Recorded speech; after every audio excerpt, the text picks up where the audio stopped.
Booze and boards, boards and booze. Bad guys at large, it's bad news. No beer this time, so we won't lose. We found their lair, they'll pay their dues. The town is saved, so now we booze. Booze and boards, boards and booze. With Mickey and Jeb. A storm's a-brewing, Mickey! Stop. You better siege the day!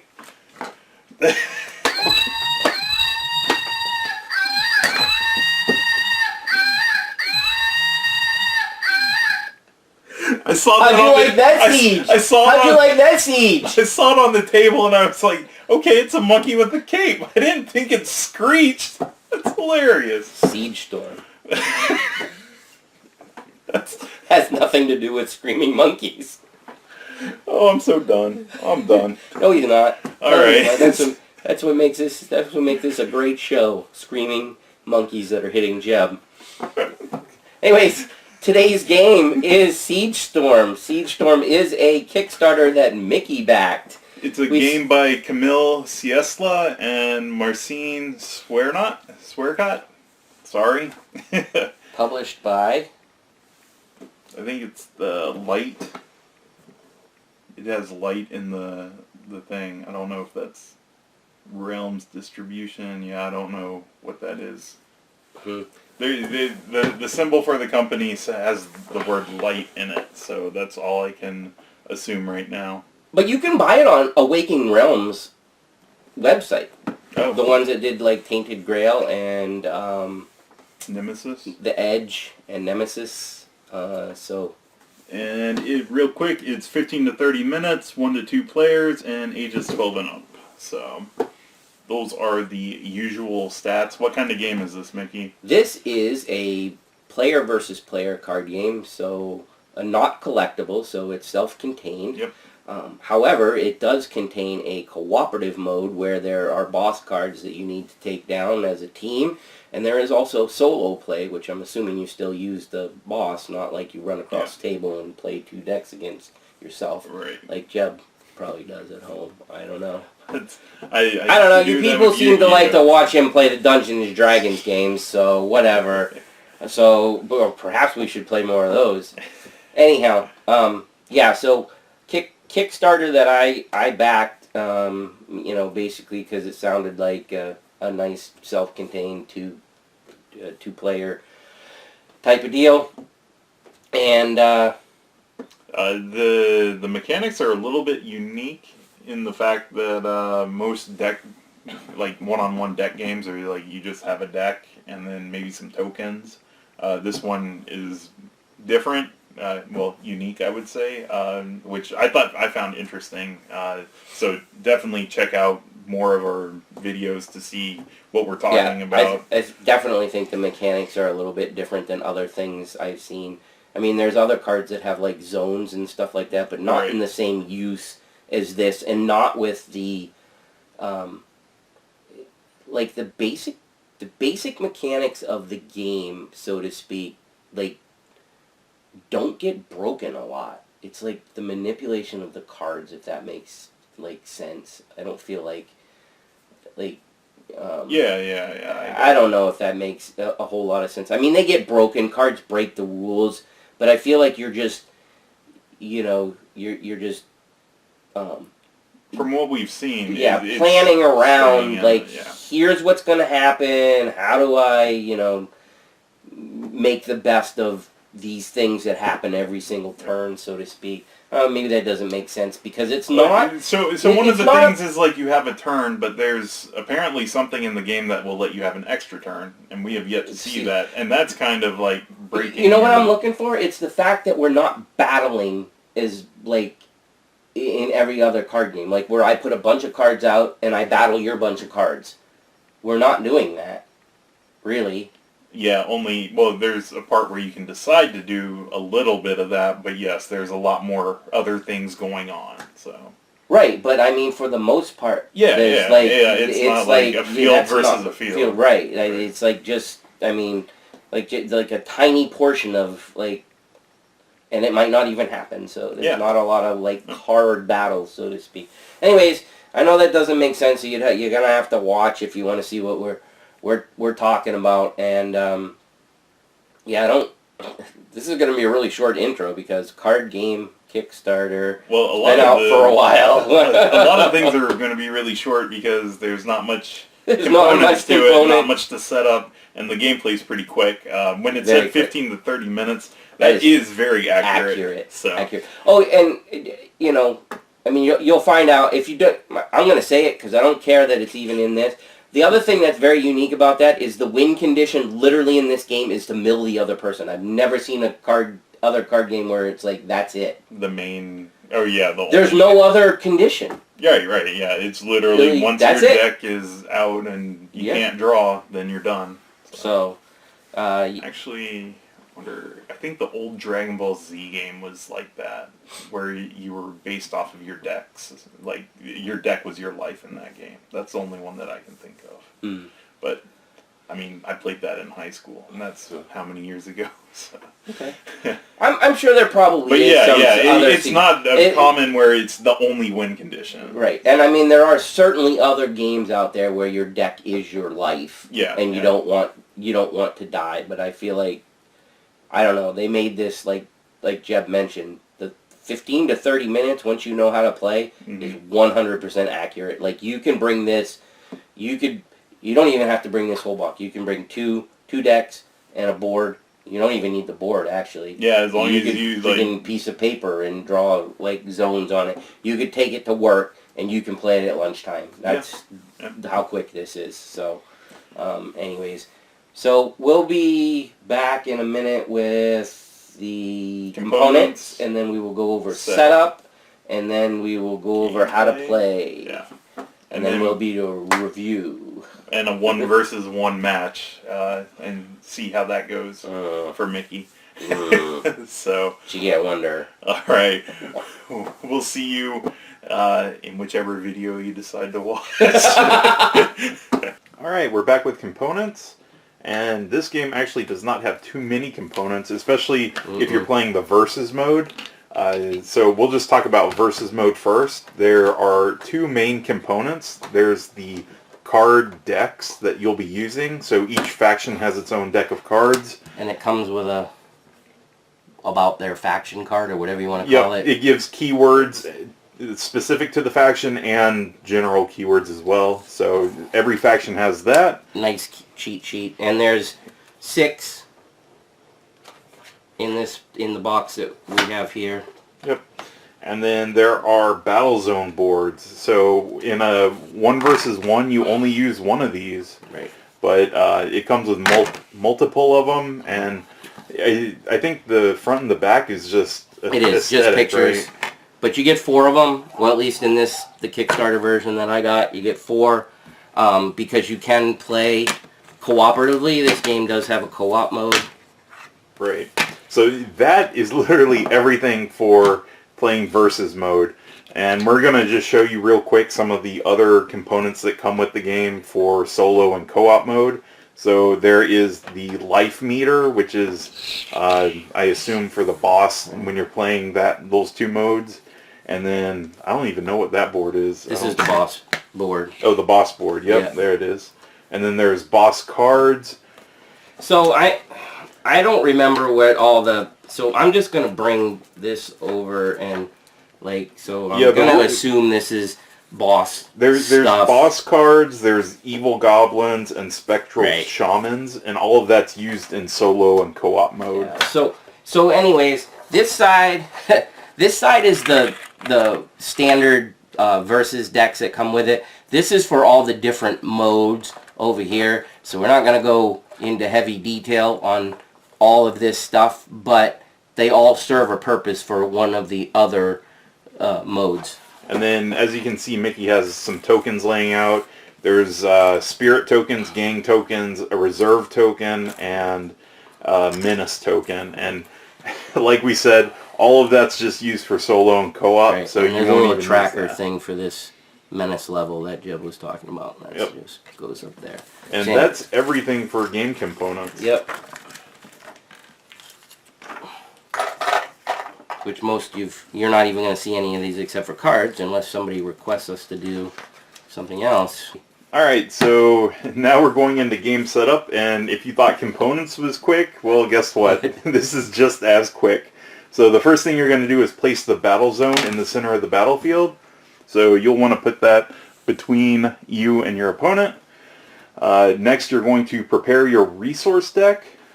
All right, so for preparing your deck, what you're going to do, if this is like your first time or you want to just play the beginner's mode, or I guess is what you would call it, you would take 34 cards, and they all have green on the bottom in the center where Mickey's pointing.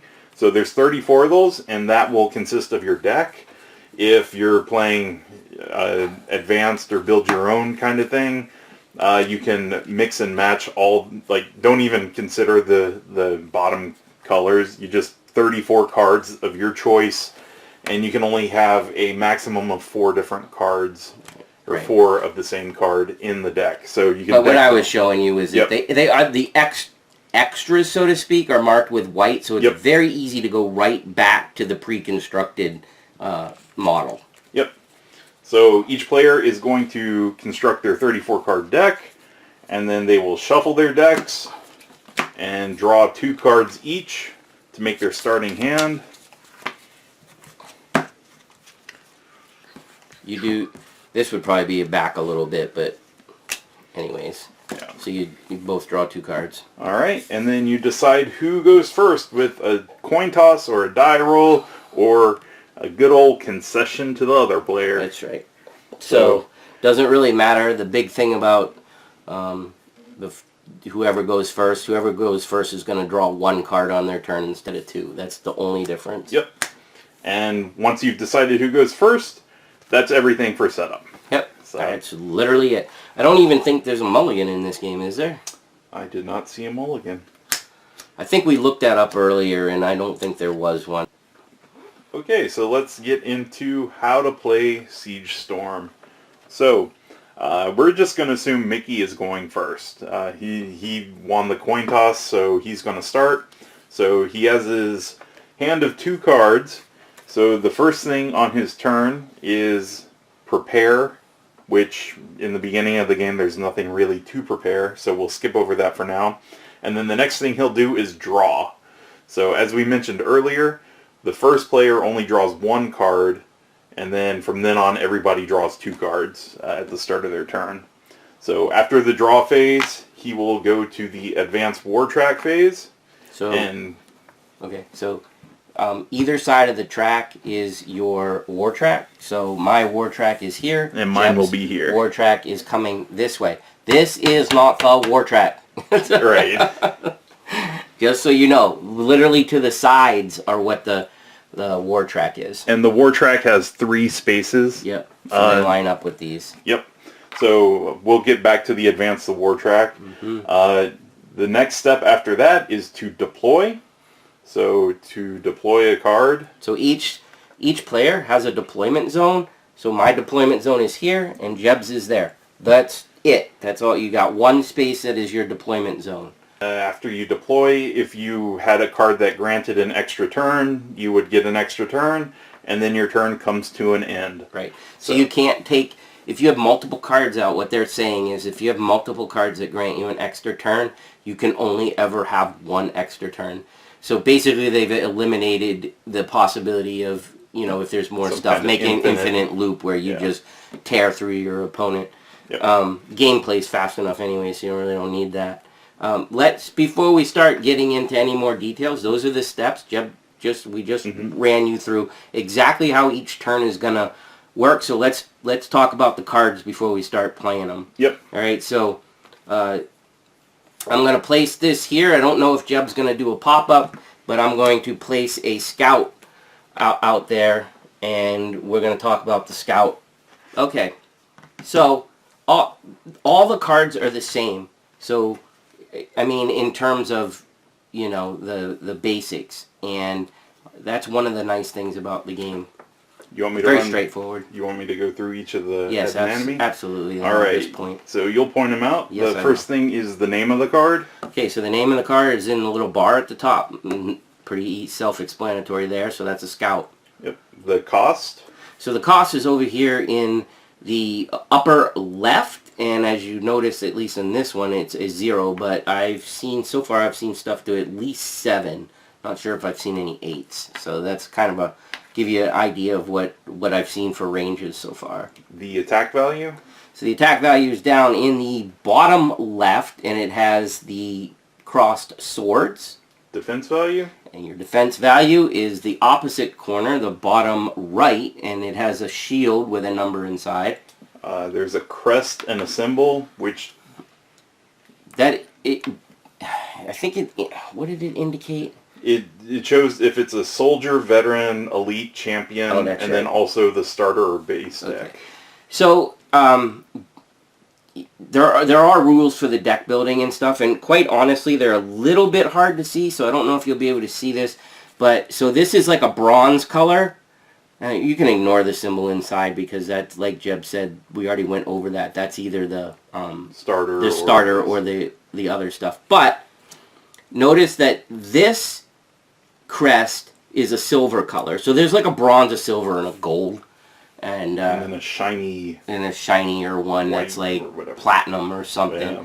But what did you say they all were again? Soldier, veteran, elite, champion. Right. And there are some rules to how many of these things you can put in your deck. But anyhow, those are kind of further along. Yeah. If you just play with the starter deck, you don't have to worry too much about that at the beginning. Yep. And then here's the juicy part of the cards. Right. There is the action. So the red bordered section right in the middle here is the action. And then the passive ability. And then the passive ability is the lower section in blue.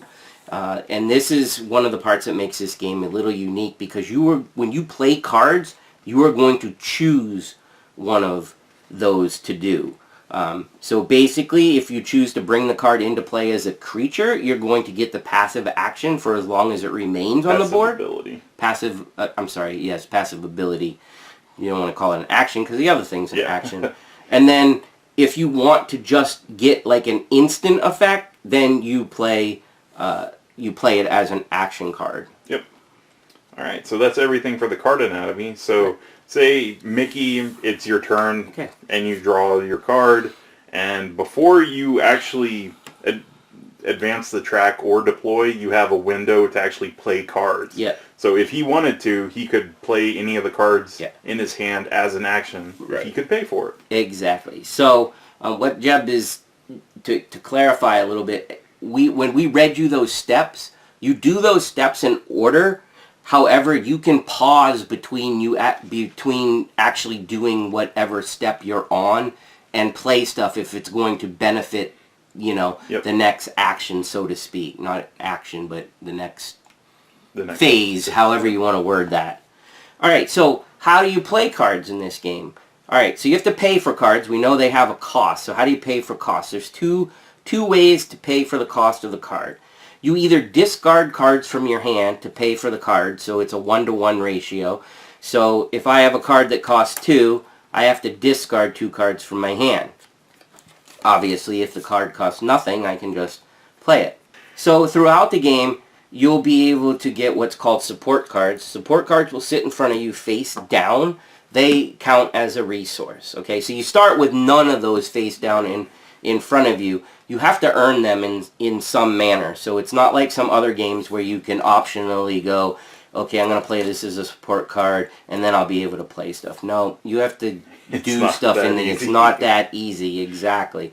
So again, paying for cards, if you have a support card, that counts as a resource, or you can chuck cards from your hand to pay for things. So let's pretend I play something. Really quick, you have to exhaust the resource card. Correct. To use it to spend as a resource. Yeah, it's not infinite, so you do have to, I'm going to use the magic word. You have to tap it. Yep. And this comes into play real quick. The first phase of your turn is when those would be reset. The prepare phase. Right. So they actually, you don't reset them until the beginning of your next turn. So you can save them to play cards on your opponent's turn. Correct. So anyway, sorry. That's all right. Okay, so let's play a card. I'm going to discard one card to deploy a Stag Rider. So this is my deployment zone. I have deployed the Stag Rider as a courteous. Jeb doesn't care about the action anymore, because, well, he does, because it can come into effect again. But for now, he cares about the passive action. So the passive action is I can spend a resource, which is 1 with a gem. So it's kind of like reiterating that symbol down here. So some of the passive actions actually have a cost. And I can, again, I can pay with those with support cards or discard cards from my hand. I get to add 1 attack to a target card until the end of the turn. So, not doing me any good now because there's no other target card out there. So, and then, what would you do if you wanted to play that scout as an action, though? Since he costs nothing, I could literally play the scout right now. Which, so let's just do that. I'll play the scout now, and that plays the action. So, and the action says draw 2 cards. So I discard that, draw 2 cards. Oh, Mickey, you say you drew something and you wanted to deploy another monster. Okay, so a couple rules about deployment. So you can't deploy if there's something in this spot, and inherently you get 1 deployment per turn. There are cards that let you deploy that does not count as your turn deployment. So if you have a combination that lets you get this out of the way, and then you have a card that deploys, you could technically get another deployment off during the game, or during your turn, sorry. So right. Mickey deployed a card, so all that's left on his turn is if he had an extra turn, and then the end of his turn. So that would be it, and then it would go to me, and I'll do my turn real quick. I'm just going to deploy this guy for 1. I discard a card to do that, and I will pass. So back to Mickey. And he didn't even draw for his turn, so... They're in my hand. Nobody saw that. Yeah. Okay. So, on my turn, I get to draw 2 cards. Alright, so beginning of your turn. I had nothing to prepare because I had no support that I had used up last time. Yep. Alright, and there's not much going on yet, so I'm going to advance the war track. Yep, so after the draw phase is the advanced war track phase, so he gets to advance everything in his war track by 1. So that moves up by 1. And then now he has deploy phase. So I'm going to discard 2 cards. 1, 2, to play an Angelic Emissary. And its passive is, for a cost of 2, I can heal 3. And that will be it for my turn. So you ended your turn? I did. So back to me, I would draw 2. And I am going to advance my track. So everything on that goes up. For 0, I can deploy that guy. And I'm going to end my turn. Okay, I'm going to draw 2. Okay, so I'm going to go ahead and advance my track. I literally, not that I would tell this to Jeb, but I literally have nothing I can pay for right now. So, I'm going to show you how, this is kind of, I'm pretty sure that Jeb's deck doesn't even have this ability, so we're going to show you a ability specific to a faction here. So I have the ability to heal on a lot of my cards, and so the Angelic Emissary passive ability is pay 2, and I can heal 3. So here's how healing works. So I'm going to pay 2. Let's get rid of these. Alright, I'm going to pay the 2, and then it says heal 3. So, and if Mickey looked at his handy reference card, if he didn't know what it did, he could find out. Actually, I'll read it to you. The rule, because they actually are pretty clear on how this works. Watch me not be able to find it. Okay, so heal X. Put X cards from your casualties pile, which casualties means discard, onto a new heal pile. Whenever you receive damage, discard from the heal pile before discarding from your resources. So, it's heal 3. Yep. So 1, 2, 3. And no, you don't get to cherry pick through your discard pile. It comes straight from the top. And why is that important? Well, because there are cards that let you get cards from like the top of your discard pile and things like that. So it eliminates I mean, you can kind of manipulate a little bit, but you know, you don't get to just cherry pick everything. That would be a little unbalanced. So that's how heal works, and then I would pass. Alright, so back to me real quick. I draw 2. I advance. I am going to play a card that Mickey will probably not like.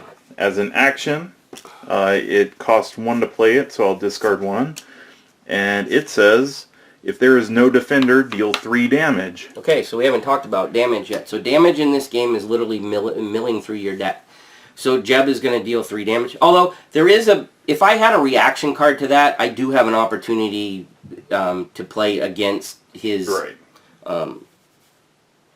his card, so to speak. Right. So normally it comes off the top of my deck, but I have a heal pile, and he just did 3 damage. Yep. So 1, 2, 3, and I actually basically didn't get hurt because those were already discarded anyways. Yep. If Mickey's faction didn't have the heal and I did that, it would come right 3 off the deck. Right. And we should probably mention right now that once you have no cards to draw from your deck, you lose. So that's the end condition. Yep, and it's literally worded as when you are required to draw and you can't, you lose. So it's not a beginning of the turn or end of the turn or anything like that. It's not finished out the turn. It's like if you have a draw card and you played it and you don't have enough to draw, you just ended the game for yourself. Alright, and then I will deploy and end my turn. Alright, so now I'll draw 2. Alright, okay, so I will discard 1 to deploy 1. An alchemist, and his passive ability is whenever your card storms, draw 2 cards. Okay, now we're going to get into probably if there was a difficult part of the game, this would probably be it. Aside from different combinations on how powers would interact with each other. So we're going to move into the advanced war track phase. So now this moves. Everything moves up 1. However, that's now off. My first card is now off the track. Technically, it's still on the track, but it's not in the 3 spaces. Right. Yep. So now I have to make a decision. I have 3 things that I can choose from. I can either choose to storm, I can choose to hold ground, or I can choose to support. Okay? So let me go over the easy ones first. So if I choose to support, I just take my card, I put it face down in front of me. Now I have basically a permanent resource to use every turn. That's how you support. Yep. Hold ground. If I hold ground, I take my card and I can put it onto my front line, or if there's no card in no man's land, I can put it there. Why would I want to do that? Because the passive ability of these cards will remain in effect as long as they are on no man's land or the front line. However, I cannot put a card in Jeb's front line. Yep. And I cannot, without attacking, I can't bump somebody out of no man's land without making a physical attack against him. So pretty much everybody has 1 space, but then there's an extra space that you fight for. You can fight for if you so choose. Okay, so the last thing that you can do is called storming. When you storm, what you do is you are going to, basically this is kind of the making an attack type of thing. So what you do is you look at the attack value of your card, you look over here to see if there's a defender. There is. His defense is 1. My attack is a 2. Allies have +1 attack, +1 defense, and there's 2 of them. So his defense is a 3. I think this game is you're not an ally to yourself. Then right? his defense is a 2. Well, allies have +1 defense with him, so he's Okay. a 2, and then your defender has +2 defense, so he's a 4 actually. Oh crap! Yeah, I didn't Well, think that's that not a through very for good the example. but that's fine. So in the case that the defense is higher, so my defense is 4 and his attack is 2, his Mickey storming would do no damage. Right. Now, say this wasn't there. All right. So now there's no defender, so the attack can go. So the attack would be an attack of 2. In that case, I choose, do I want to attack something in Jeb's front line or no man's land, or do I want to do direct damage to Jeb? And the way that's worded is, am I making a creature attack or am I making an attack against the character? I think it's Opponent. called opponent, or opponent attack. Opponent attack, the damage comes right off of Jeb's pile of cards. So if he did 2, I would go Discard 1, 2. 2. If it was out on a card at the front line and it was greater than its defense, it would kill it. So I wouldn't attack it if it wasn't greater than its defense. I would either choose doing support or Right. holding ground if there was no good effect. And Now, that, you did your attack part. What else do you get from storming? okay, and then you also get the action on the card. So this card says deal damage equal to the smallest attack value on your track. When you're dealing damage, it's always direct damage to the opponent. It's not like I get to pick a creature at this point. So Jeb would just take, this is still on my track, smallest amount of damage is 2 all the way around, so Jeb would take 2 more damage. 1 and 2. And then this would be discarded if I storm. Yep. Or into the casualties pile. And so that's how the storming part of the mechanic works. And actually, that pretty much takes care of everything Yeah. that happens. Right. So it's just going to keep going back and forth until somebody runs out of a deck. And obviously we can't go over every keyword and every every ability of every faction, but quite frankly the game is pretty clear, and if you don't understand once you look it up on the card, it's pretty we didn't have a lot of trouble understanding as soon as we read some of what the things did. So